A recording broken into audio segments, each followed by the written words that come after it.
Bonjour DMG, comment tu vas? J'espère que tu vas bien. Voilà. J'ai une histoire pour... Bon, je ne sais pas si c'est une ou si c'est une histoire que vous dites. Bon, désolé pour nous qui n'avons pas été trop à l'école. Bref, l'histoire consiste à la mère et qui a vendu les enfants de ses enfants. Ses petits-enfants, quoi. C'est une mère qui est rentrée dans la sorcellerie, dans le but, je vais dire, de protéger ses enfants. Parce que l'histoire raconte que elle a perdu son mari très tôt. Et elle a perdu son mari quand elle était en train d'accoucher son troisième enfant. C'est-à-dire le jour où elle a accouché l'enfant, il s'est fait que son mari a fait un accident le même jour. Et après l'obsèque du mari et tout, voilà, la famille l'a chassée de la maison de son mari. Et c'est comme ça qu'elle s'est retrouvée avec trois enfants sur la main, tonton bébé. Et elle avait galéré un peu pour s'en occuper. Donc, elle vendait les beignets quelque part. Et un jour, un Peul est venu acheter les beignets chez elle et lui a dit, je peux changer ta vie si tu acceptes de faire certains rituels. La vieille dit, ah, pourquoi ne pas accepter faire un rituel pour changer ma vie? Si il suffit seulement de faire un rituel, il n'y a pas de problème. Donc, ils ont échangé, elle et le Peul. Donc le Peul est revenu une autre fois et lui a dit qu'il va falloir qu'il trouve 1115 ou 1110, un montant stupide quoi. Et que c'est avec ça qu'ils vont faire les rituels et qu'elle devrait donner 7 beignets. Tu beignets qu'elle va faire dans la soirée parce qu'elle fait les beignets dans la soirée. Et le Peul lui a indiqué un peu le village où il habite. Donc, elle a effectivement pris l'argent et tout. Elle a pris le beignet comme le P lui a indiqué. Et elle s'est rendue chez le P. Donc le P lui a fait un rituel. Ils sont restés dans la brousse la nuit. Ils ont fait le rituel avec le beignet qu'elle a amené et tout. Le P lui a dit, bon, retourne chez toi et continue de vendre tes beignets. Et tu verras. Donc elle est revenue. Elle vendait tout son beignet. À sa grande surprise, il y a une femme qui vient garer une voiture pour dire à maman, je veux payer beignet chez toi. Enfin, c'est pas une femme adulte, on va dire une jeune dame. Donc la dame a payé le beignet et dit, maman, pourquoi tu vends les beignets ici? Donc la dame a un peu raconté sa vie, ce qui s'est passé là. La jeune dame dit, ah, ok, bon, je vais t'aider. Donc, sur le coup, elle met la main dans son sac, elle donne 1 million à la maman. La maman était surprise. Donc elle prend l'argent, elle remercie la jeune dame et tout. Elle était contente. Donc, une fois à la maison, elle a expliqué à son enfant, à sa fille aînée, que apparemment, le travail que le père a fait sur elle a marché parce que quelqu'un est venu la donner 1 million de francs CFA aujourd'hui et qu'elle ne connaissait pas du tout la personne. Quelque temps après, cette jeune dame est revenue encore payer les beignets. Donc, c'est là où la maman dit, mais est-ce que je ne pourrais pas connaître chez vous parce que vous êtes venu la dernière fois, vous m'avez donné de l'argent, vous ne me connaissez pas et tout. La jeune dame lui dit, vends-moi les beignets. La prochaine fois, quand je viendrai te prendre et on ira. Mais chez moi, un peu loin. On m'a dit, il n'y a pas de problème. On fera le... Donc, bref, ils se sont fait un programme sur un week-end. C'était un samedi soir. La jeune dame est venue et elle est allée chez la maman. Elle a salué la maman et tout. Elle a pris la maman et dit, ah, je vais te faire connaître chez moi. Et si tu as des problèmes, tu viens. En vrai, la jeune dame dont il s'agit est l'une des initiées de ce pull même en question. Donc, elle est allée chez la dame, ils ont parlé. C'est comme ça que la jeune dame a proposé à la maman de laisser la vente des beignets et de venir l'assister dans sa boutique. Parce qu'elle a une boutique où elle vend les pailles, les sacs et machin. Et que ça va l'aider. Donc, elle a demandé à la dame, tu as fait quoi avec l'argent que je t'ai donné? La dame a dit, ah, comme on paye le loyer chaque mois, et que c'est difficile, j'ai donné l'argent à ma fille. Je lui ai demandé d'essayer de trouver un petit terrain quelque part où on peut aller acheter. C'est un terrain de 800 000. Et on va voir si on peut faire quelque chose où on pourra aller habiter pour arrêter de payer le loyer. La jeune dame lui dit, ok, ce que je vais faire, garder l'argent de payer par le terrain, je vais vous offrir moi-même une maison. Ma maman était contente. Genre, pour elle, le rituel qu'on a fait pour elle marchait toujours. Quand elle est revenue à la maison, elle a encore raconté ça à sa fille. Sa fille dit, ben, tu ne trouves pas que c'est trop grand, ça? Une personne qui ne te connaît pas, qui vient te donner 1 million, et maintenant est prête à te donner une maison. Méfie-toi de cette personne-là.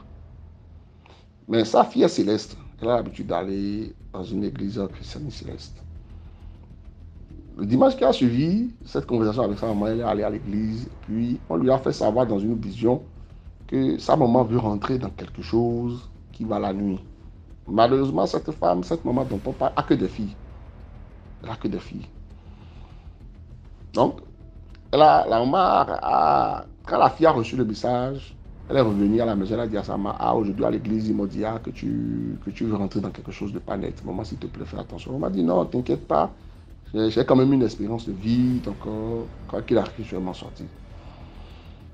Elle a commencé par travailler avec la jeune dame dans sa boutique, effectivement, et tout allait bien. Quelques mois après, la jeune dame lui offre une voiture et lui a donné une maison qu'elle avait construite et tout. Donc, personne n'habitait dans la maison. Alors que cette maison était là, c'était l'endroit où ils faisaient leur réunion nocturne. C'était l'endroit où ils faisaient leur réunion nocturne. Donc, elle gagnait l'argent facilement. Les choses ont changé. Donc, pour elle, le rituel qu'on lui a fait, c'est ça qui lui fait, qui est en train de la faire prospérer. Un jour, la jeune dame se lève et dit, ah, est-ce que ça ne te dirait pas d'avoir aussi un grand commerce comme moi? Et elle m'a dit, ah, si tu me montres un bon chemin, ma fille, je partirai avec toi. Mais depuis que les choses ont commencé par marcher, elle n'est jamais retournée là où elle était allée voir le Peul. Et le Peul n'est jamais revenu chez elle. Ce qu'elle n'a jamais trouvé bizarre. Donc, la jeune dame dit à la maman, viens m'accompagner quelque part. Donc, ils sont partis un vendredi. Ils ont pris la route. À sa grande surprise, elle est revenue chez le même Peul. Elle était étonnée. Elle a demandé à la jeune dame, mais tata, comment tu connais ce papa-là? La jeune dame dit, ah non, c'est mon père spirituel, c'est lui qui me fait tout et tout. Jusqu'à là, elle ne savait pas encore ce qu'il attendait. Hein. Bon, il s'est installé. Elle avait honte parce qu'elle n'avait jamais fait un retour au Peul. Donc, comme c'est le Peul même qui manigançait le truc de derrière, ils se sont assis, ils ont discuté, ils ont papoté comme si de rien n'était. Et le Peul sort des choses. Bon, manger, buvez. Ils ont mangé des plantes et autres. C'est qu'elle a fini de manger, on lui a donné une portion avec de l'alcool qu'elle a bu. Et dans cette portion, il y avait du sang. Donc, on lui a fait savoir que c'était le sang d'un animal. C'est qu'elle a fini de manger le truc et tout qu'elle a bu. Parce que la jeune dame a expliqué à la maman que c'est ici qu'elle est venue et que tout allait bien. Tout va bien dans sa vie. Donc, si elle est revenue ici une deuxième fois, c'est sûrement parce que son destin veut aussi prospérer. Donc, elle était contente, il n'y a pas de problème. Anyway. Ah, voilà, maman, fille qui finit de manger, on la demande de s'asseoir par terre. Il y a un dernier rituel qu'on va la faire. Donc, elle s'est assise par terre. Ils ont fait un cercle autour d'elle. Et ils lui ont dit, bon, à partir d'aujourd'hui, on va te donner tout ce que tu veux, mais à condition que chaque fois que tes enfants vont tomber enceintes, tu nous vends les enfants. La maman était choquée. Elle dit, comment? Elle dit, oui, c'est le contrat que tu viens de faire. Tout ce que tu viens de manger et boire, c'est que tu as accepté le pacte. Si tu laisses tes enfants accoucher, c'est toi qui meurs et tous tes enfants vont mourir. Y compris l'enfant qu'ils vont mettre au monde aussi. On va finir avec ta génération, ta descendante. La maman était choquée. Et on lui dit, si tu vas dire à ta fille, parce que tant que tu as date à ta fille, on sait, si tu vas la dire, ce qu'on t'a dit ici, tu vas mourir, et elle à qui tu l'as dit va mourir. Si elle ose aller dire à quelqu'un aussi, cette personne mourra. Donc c'est une mère, elle veut protéger quand même ses enfants. Donc elle a accepté.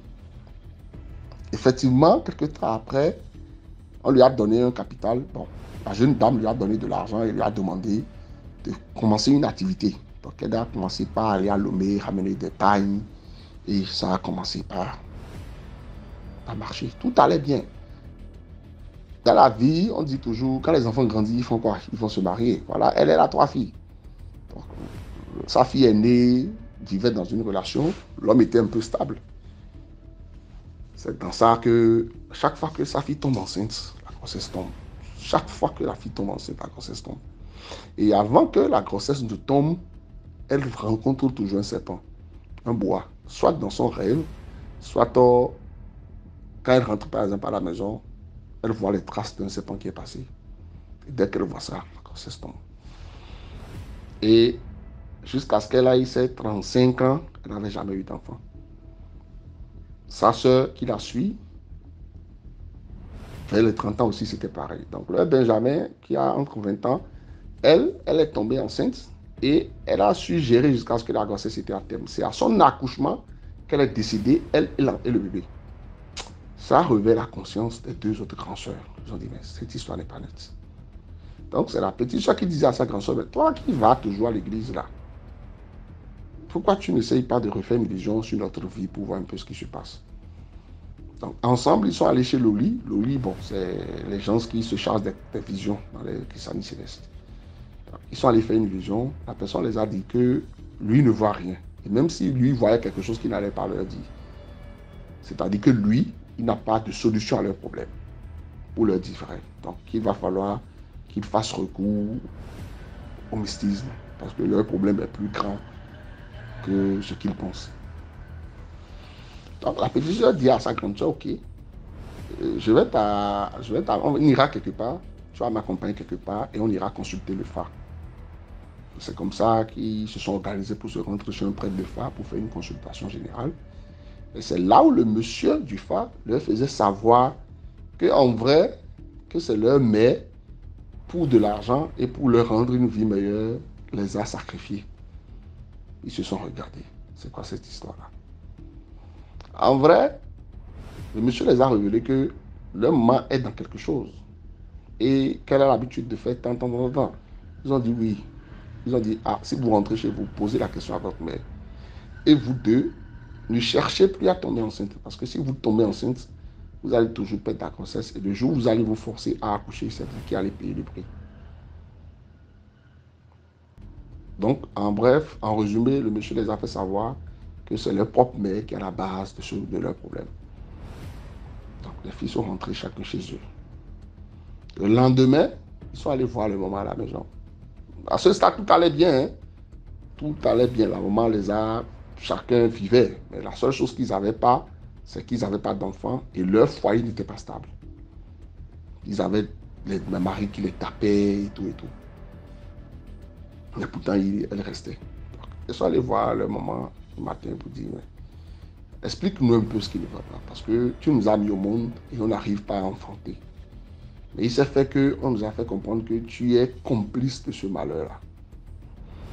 Et le maman s'est mis à rire.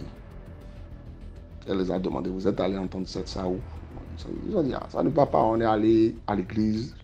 La personne qui se charge des visions nous a fait savoir que ce n'est pas de son ressort. Donc on est allé faire recours au phare et voilà ce que le prêtre du phare nous a dit. Elle ne les a pas donné de suite. Donc ils sont retournés chez le monsieur qui les a fait la consultation du phare. Ah, on est allé voir notre mère, mais elle n'a rien dit. Elle ne nous a pas dit quoi que ce soit. Elle lui a dit, ok, je vais vous faire quelque chose, une statue en terre de termitière que vous allez déposer sur le toiture de votre maman. Quand vous allez déposer ça, vous allez entendre, vous allez revenir me dire ce qui va se passer.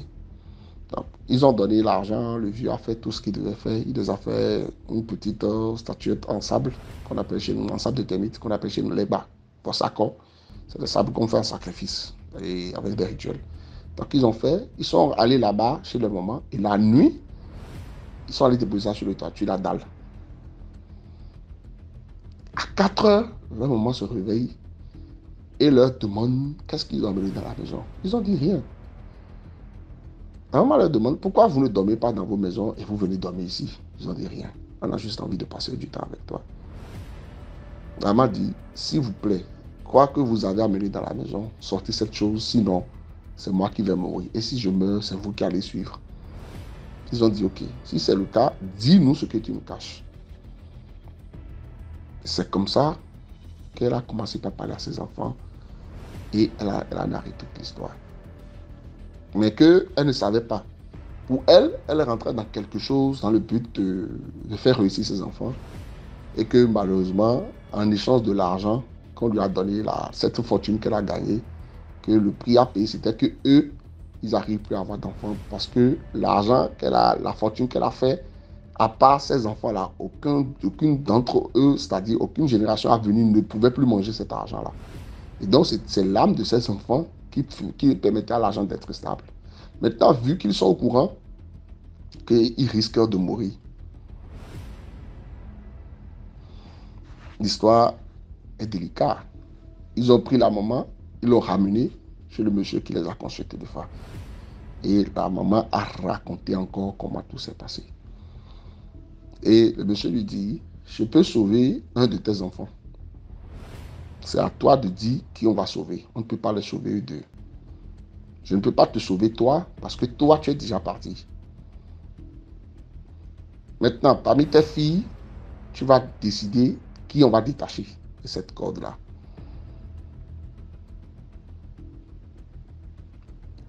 Ils sont restés là, à tourner. Entre deux sœurs, qui va accepter mourir pour l'autre? Ça reste la question. La maman dit qu'elle préfère que ce soit la petite sœur parce qu'elle a déjà perdu une fille et qu'il ne reste que les deux aînés. La grande, elle a déjà vécu parce qu'elle a plus bénéficié de la fortune qu'elle a fait. Donc, qu'elle préfère qu'on libère sa sœur. La grande sœur dit jamais. Donc, ils ont commencé par se disputer devant même le monsieur, hein, là où, qui était en train d'essayer de leur trouver une solution. Donc, quand ils ont commencé, le monsieur a dit, OK, rentrez, allez réfléchir à la maison et le lendemain, revenez. Quand ils sont retournés à la maison, avant même d'arriver chez eux, le vieux Peul, qu'ils n'ont jamais vu et que c'est seulement leur maman qui a vu ce Peul-là, était devant leur portail. Ils ont vu le vieux. Le temps de saluer le vieux les a dit, bon, arrivez seulement. C'est tout ce que le vieux a dit. Il est reparti, le vieux Peul est reparti.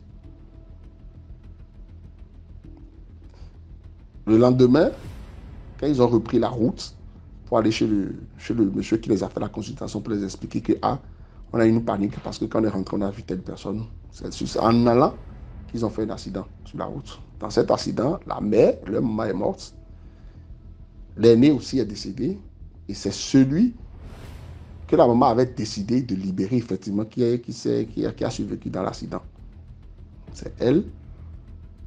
Après être restée à l'hôpital, il s'est retrouvé, qui est retourné chez le monsieur pour lui dire, papa, si vous ne nous avez pas revus, c'est voilà la situation.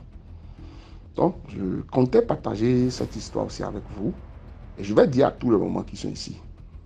On sait qu'une mère protège son enfant. Mais si quelqu'un vient vous voir dans le but de vous faire rentrer dans quelque chose, pour vous faire prospérer, afin que vos enfants prospèrent, posez-vous la question de savoir, est-ce que cette prospérité ira à long terme? Est-ce que vos petits-enfants, vos arrière-petits-enfants vont profiter de cette prospérité-là? Quelles sont les conséquences? Quel est le prix à payer? Parce que si vous allez chez quelqu'un et que la personne dit, je vous donne l'argent, c'est comme, par exemple, quand vous allez chez des gens, vous avez un problème chez les parents, par exemple, ils vous donnent 1 million, ils vous donnent 2 millions. Vous ne savez pas sur quoi ils comptent quand ils vous donnent 1 million. Hein. Est-ce que l'argent, c'est du caillou? Quelqu'un qui se lève, vous donne 1 million, il vous donne 2 millions, 10 millions. Vous ne savez pas de quoi l'argent. Ou bien quelqu'un dit, OK, je prends ta vie en charge, peut-être un oncle, une tante, je vais changer ta vie, il n'y a pas de problème. Et il investit sur vous dans le but que vous devenez quelque chose. Vous, il vous a fait. Mais qu'est-ce qu'il en tire comme récompense? Ça reste la question aussi à savoir. Donc faites attention et si vous voulez protéger vos enfants, priez pour eux. Faites plutôt des sacrifices si c'est ce que vous voulez aller faire dans le but qu'ils trouvent leur chemin de prospérité. N'allez pas prendre la garantie de prospérer pour les faire prospérer. Parce que la garantie que vous voulez aller prendre là, vous ne savez pas quelle sera la dot que vous allez donner plus tard. Merci. Et bonne journée, je vais dire à tout le monde.